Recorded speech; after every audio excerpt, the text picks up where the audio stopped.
Donc bienvenue pour ce nouvel épisode. Donc on va programmer une marche forcée sur notre surpresseur via notre smartphone. Donc qu'est-ce qu'il va falloir pour qu'on fasse ça? Eh bien dans notre menu COM là, on a des blocs ici là, vous voyez, comme 3, comme... Donc c'est des blocs qui sont super intéressants. Par exemple, on peut demander à l'automate quelle température il fait dans la piscine, si on veut forcer par exemple la filtration ou la pompe à chaleur. On verra ça. On verra ça plus tard. Là, ce qu'on va faire, on va faire une marche forcée du surpresseur pour commencer. Donc là, on prend un bloc qui s'appelle COM3XBIN. Donc là, on va venir chercher la première entrée. On va se raccorder ici.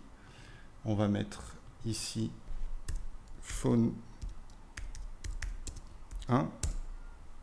Ensuite, c'est super simple à programmer, vous allez voir. Là, on va venir chercher l'entrée 1. Vous voyez, ça nous la met en surbrillance. Sauvegarde sur coupure secteur. Et là, on va mettre surpresseur.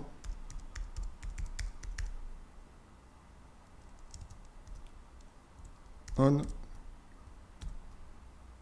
Off. Et donc, notre surpresseur on-off, on va mettre OK. Donc là, c'est programmé. Donc qu'est-ce qui va se passer? C'est que, par exemple, je sais pas, à 5 heures de l'après-midi ou à 6 heures du soir, bien évidemment, ce ne sera pas quand le surpresseur il marchera via l'horloge. Mais en tout cas, par exemple, à 10 heures du matin, vous dites, bah, je veux que la prise balai elle fonctionne.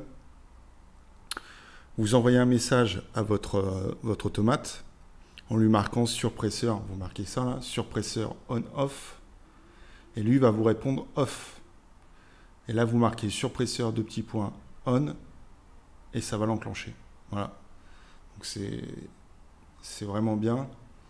On va rapidement faire la mise au propre ensemble. Affichage, barre de dessin. Là, on fait un petit carré là, tout simplement.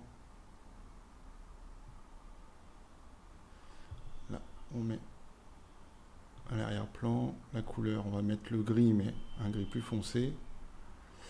On va l'agrandir un peu parce que peut-être que notre titre ne sera pas suffisant, mais ça doit être bon.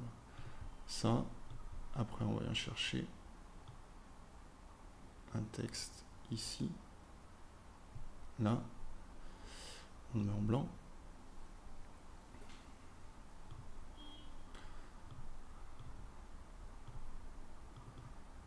Et là, on met commande via smartphone.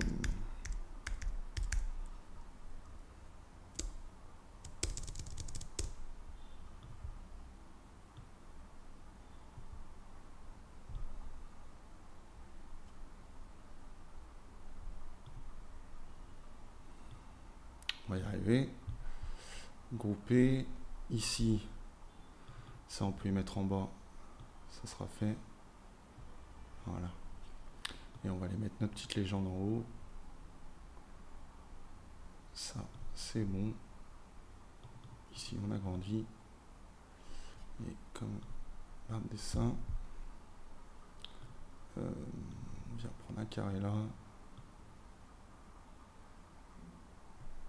Là, on prend notre grille là, qu'on a pris tout à l'heure. OK. Ce bloc-là, on le déplace là. On vient chercher un texte. Voilà. On le remet en blanc. Ça, c'est un peu dommage qu'on soit obligé à chaque fois de... Mais bon. Alors, commande via smartphone. OK. Et là, on groupe ce bloc-là. Grouper. Et ben voilà, terminé. Vous voyez, il n'y a rien de compliqué à le programmer, ce bloc. C'est relativement simple. Et après, vous allez pouvoir mettre 16... vous pouvez mettre 2 blocs. Après, quand vous avez fini les 8 premières entrées, vous rajoutez un bloc et vous le mettez en 25, vous voyez, en 25-2 là. Et du coup, ça vous permet de pouvoir piloter 16 éléments via votre smartphone. Donc c'est plutôt bien, c'est plutôt intéressant. Donc voilà, cet épisode est terminé. Je vous retrouve tout de suite pour la programmation de notre volet de piscine. Merci.